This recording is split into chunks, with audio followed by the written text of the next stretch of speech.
नमस्कार। आज हामी भान्सामा प्रयोग हुने सामानहरूको नाम सिक्न जाँदैछौँ। Hello, today we are going to learn about the utensils and materials which we can use in the kitchen. आज हामी 25 वटा भान्सामा प्रयोग हुने सामानहरूको नाम सिक्न जाँदैछौँ।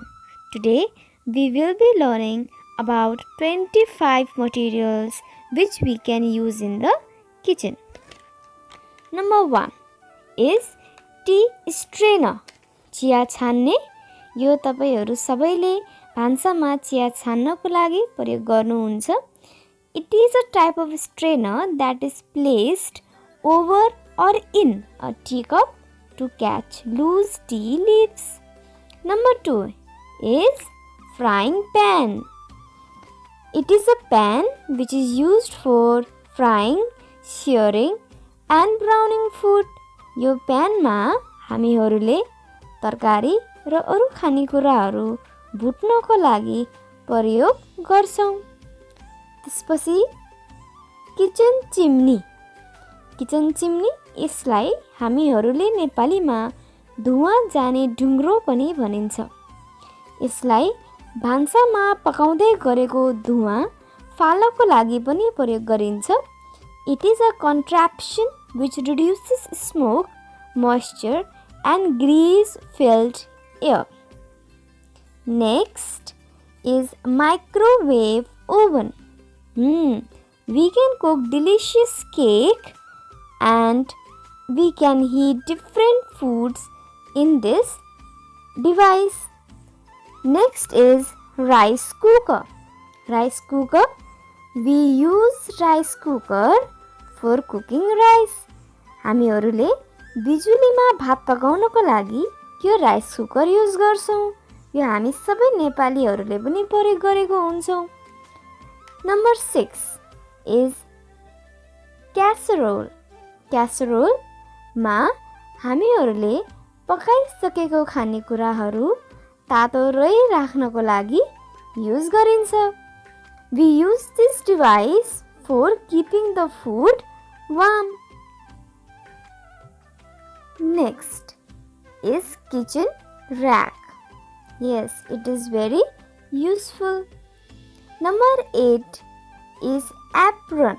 यसलाई हामीहरूले नेपालीमा उपरना पनि भनिन्छ। यसलाई कपडा सफा राख्नको लागि, किनभने हामीहरूले भान्सामा पकाइराख्दा चिल्लोहरू, फोहोरहरू टाँसिने चान्सेसहरू धेरै हुन्छ। We use this for keeping our clothes clean in the kitchen. Number 9 is chopping board. नेपालीमा काट्ने बोर्ड पनि भनिन्छ। We can cut different vegetables, fruits with the help of chopping board and knife. Number 10 is knife. चक्कु। केही खानेकुराहरू, फलफुलहरू काट्नको लागि हामीहरूले प्रत्येक पल यसलाई युज गरिन्छ। Number 11 is batten stone. It is silauta. It is for grinding. It is used for grinding spices and chutney. यसलाई मसला र चटनी पिन्नको लागि पनि हामीहरूले प्रयोग गर्छौं।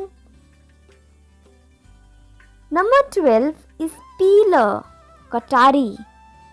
यसलाई बोक्रा तास्नको लागि हामीहरूले भान्सामा प्रयोग गरिन्छ। अब हामीले पकाउन के पकाउनको लागि बोक्रा तासिन्छ? आलु, आँप, ठीक छ। Next is grater. कोरेसो। हामीहरूले यसलाई मसिनो गरी तरकारीहरू या कुनै पनि फलफुलहरू कोर्नको लागि प्रयोग गर्छौं। Number 14 is plate. थाल।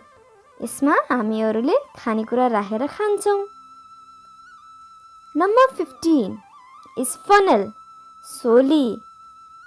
यो हामी सबैले आफ्नो गाडीहरूमा पेट्रोल हाल्नको लागि पनि छुट्टै खालको सोलीहरू भेट्न सक्छौँ र कुनै पनि लिक्विड एउटा भाँडाबाट अर्को भाँडामा सेफली खन्याउनु छ भने हामीहरूले यो सोलीको प्रयोग गर्छौँ। Number 16 rolling pin and rolling base, Chakla र बेलन। अब हामी सबै नेपालीहरूलाई रोटी मनपर्छ, हेल्दी हुन्छ, सो हामीहरूले यसलाई रोटी पकाउनको लागि प्रयोग गर्छौँ। We use it for making chapati. Number 17 ladle, डाडु। खाना पाक्यो र खाने बेला भइसक्यो, अब हामीहरूले आफ्नो थालमा पस्किनको लागि हामीलाई के चाहिन्छ? डाडु चाहिन्छ। So we use it for serving cooked food on the plates. Number 18 is spatula, पन्यो। It is used for mixing and spreading the eating things. केही पनि मिसाउनको लागि वा फिजाउनको लागि हामीहरूले पन्योको प्रयोग गर्छौँ। नम्बर 19 ट्रे, यसलाई नेपालीमा हामीले किस्ती पनि भन्छौँ। चिया पाक्यो र खाने बेला भइसक्यो, अब के गर्ने? हामीहरूलाई के चाहिन्छ? ट्रे चाहिन्छ। तातो चिया पस्किनको लागि र गिलासहरू ल्याउनको लागि हामीहरूले यो किस्तीको प्रयोग गर्छौँ। नम्बर 20 बोल, कचौरा। दाल पिउनको लागि, दही खानको लागि, केही पनि लिक्विड कुराहरू खानको लागि हामीहरूले कचौराको प्रयोग गर्न सक्छौँ। We use it for eating purpose. Number 21 spoon and fork, हामीहरूले यो दुईटाको बिचमा डिफरेन्स बुझ्नुपर्छ। चम्चा हामीहरूले सामान्य खालको खानेकुराहरू खानको लागि प्रयोग गर्न सक्छौँ भने काँटा फर्क हामीहरूले स्पेसली चाउमिनहरू खानको लागि प्रयोग गर्न सक्छौँ। 22 केटल, कितली। चिया पकाउनको लागि प्राय जसो यो भाँडा हामीहरूले युज गरिन्छ। This utensil is used for heating tea, water in the kitchen.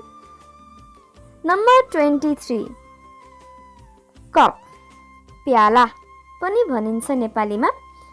चिया पाकिसक्छ र चिया पस्किनको लागि हामीहरूले यो कपको प्रयोग गर्छौँ, प्यालाको प्रयोग गर्छौँ। 24 ग्लास, ग्लास यसलाई हामीहरूले पानी या चिया पिउनको लागि प्रयोग गरिन्छ। This is used for drinking purposes. Last one is cauldron. Cauldron spelling हेरौँ CAULDRON, कराई। हामीहरूले केही पनि खानेकुराहरू भुट्नको लागि, तरकारी पकाउनको लागि, स्पेशल रोटिजहरू पकाउनको लागि यो कराईको प्रयोग गरिन्छ। यसलाई हामीहरूले नेपालीमा खडकुलो पनि भनिन्छ।